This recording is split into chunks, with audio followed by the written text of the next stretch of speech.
ನಮಗ ನಮ್ಮ ಬೇಡಿಕೆ ಒಂದು ನಿನ್ನೆ ನಡೆದಂತ ಈಗ ವಿಷಯ ಅಂತ ಎಲ್ಲರಿಗೂ ಗೊತ್ತೈತೆ. ನಿನ್ನೆ ಶಾಂತಿಯುತವಾಗಿ ನಡೀತಕ್ಕಂಥ ಮೆರವಣಿಗೆ, ಶಿವಾಜಿ ಮಹಾರಾಜರ ಜಯಂತಿ ಮೆರವಣಿಗೆ ಏನ್ ನಮ್ಮ ಮೆರವಣಿಗೆ ಹೊಂಟಿತ್ತು, ಆ ಮೆರವಣಿಗೆ ಮೇಲೆ ಬಂಕಾ ಮಸೂತಿ ಒಳಗೆ ಕುತ್ಕೊಂಡು 100-100 ಮಂದಿ ಮುಸಲ್ಮಾನರು ಚಪ್ಪಲ ಕಲ್ಲ ಒಗದಾರ. ಅಂದ್ರೆ ನಾವು ಹಿಂದೂಗಳ ಮೆರವಣಿಗೆ ಆ ಮಸೂತಿ ಮುಂದೆ ಯಾಕೆ ಹಾದು ಹೋಗತ್ತಿ ಅನ್ನುವಂತ, ಅಂದ್ರೆ ಆದ್ರಿಂದ ನಿಮ್ಮನ್ನು ಬಿಡುದಿಲ್ಲ ನಾವು ಅನಿಸುವಂತ ಒಂದು ಹುನ್ನಾರ ಇದೆ. ಅದಕ್ಕೆ ನಾವು ಇಲಾಖೆಯವರಿಗೆ ನೇರವಾಗಿ ಹೇಳ್ತೀವಿ.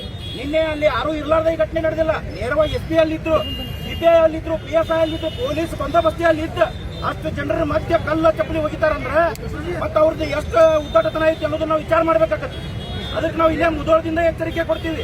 ಅದ್ರೊಳಗೆ ಅವ್ರು ಕೈ ಮಾಡ್ತಾರು, ಬರೀ ಎತ್ ಕರೀತಾರು, ಬಡಗಿ ತೋರಿಸ್ತಾರು ಮುಸಲ್ಮಾನರು. ನಾವು ಎಚ್ಚರಿಕೆ ಕೊಡ್ತೀವಿ. ಬರೀ ಬಾಗಲಕೋಟೆ ಅಲ್ಲ, ಮುಧೋಳ, ಜಮಖಂಡಿ, ಇಳಕಲ್ಲ, ಬದಾಮಿ ಎಲ್ಲಾ ಕಡೆಯಿಂದ ಹಿಂದೂಗಳು ಬರ್ತೀವಿ. ಅದ ಬಂಕಾ ಮಸೀದಿ ಒಳಗೆ ನಿಮ್ ಬಾಯಾಗ ಬೂಟ್ ಇಡ್ತೀವಿ ಅಂತ ಹೇಳಿ ವಿಡಿಯೋ ಮಾಡ್ಸಾಕತ್ತೀವಿ. ನಾವು ನಮ್ಮ ಕಡೆ ವಿಡಿಯೋ ಹೊರಗೂ ಬಿಡ್ತೀವಿ, ನೋಡ್ಕೋರಿ. ಏನ್ ನಿಮ್ಮ ಕೈಲೇ ಕಿತ್ಕೊಳಕ ಬಂದ್ ಕಿತ್ಕೋರಿ, ಅಲ್ಲಿಗೆ ಬರ್ತೀವಿ. ಮುಂದಿನ 2 ದಿವಸದೊಳಗೆ ಒಳಗಿದ್ದಂತ 200 ಜನ 300 ಜನ ಏನ್ ಮುಸಲ್ಮಾನರು ಅರೆಸ್ಟ್ ಆಗಬೇಕು. ಅರೆಸ್ಟ್ ಆಗ್ಲಿಲ್ಲ ಅಂದ್ರೆ ಅವ್ರೆಲ್ಲರೂ ನಾವು ಹುಡುಕಾಡಿ ಬೂಟ್ಲೆ ಬಡ್ದು ತಗೊಂಡ್ಬಂದು ಸ್ಟೇಷನ್ದಾಗ ಕೊಡ್ತೀವಿ ಅಂತ ಹೇಳಿ ಇಲ್ಲಿಂದ ನಾವು ಎಚ್ಚರಿಕೆ ಕೊಡ್ತೀವಿ. ಬರುವ 2 ದಿನದೊಳಗೆ ಅರೆಸ್ಟ್ ಆಗಿಲ್ಲ ಅಂದ್ರೆ ದೊಡ್ಡ ಪ್ರತಿಭಟನೆಯನ್ನ ಎಲ್ಲಾ ಹಿಂದೂ ಸಂಘಟನೆ ಕಾರ್ಯಕರ್ತರು ಕೂಡ ನಾವು ಇಲ್ಲಿ ಮಾಡೋರ್ತೀವಿ.